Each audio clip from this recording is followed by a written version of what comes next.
په ګلتپې ولسوالۍ کې د تل په شان یو ځل بیا د پهلوانۍ ترسره کېدل او د خلکو مسکا. دا ځل د پهلوانۍ لوبې له تېرو لوبو سره توپیر درلود.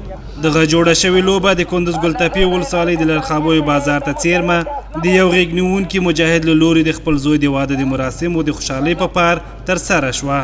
د دې ورزشي لوبې د لیدو لپاره د کندوز ولایت د بدني روزنې او ورزش ریاست د مسؤلینو ترڅنګ د ورزش عمومي ریاست څخه راغلو پلاوو، د شمال ختیځ زون امنیتي چارواکو او د غېږ نیونې په زرګونو مینوالو پکې ګډون کړی و. لله هم با آمدن امارات اسلامی یک امنیت، یک فضای خوب در وطن ما آمده.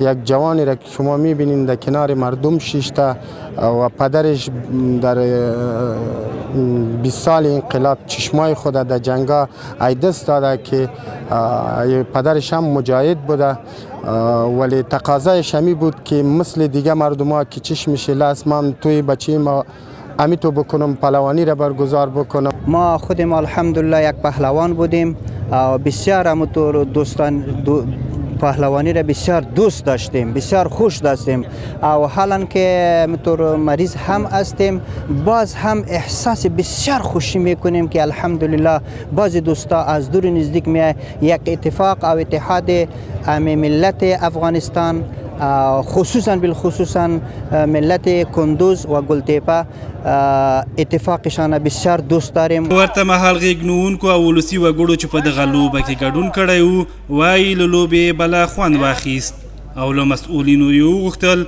چې د پهلوانۍ لوبې د پرمختګ لپاره له رغنده ګامونه پورته کړي.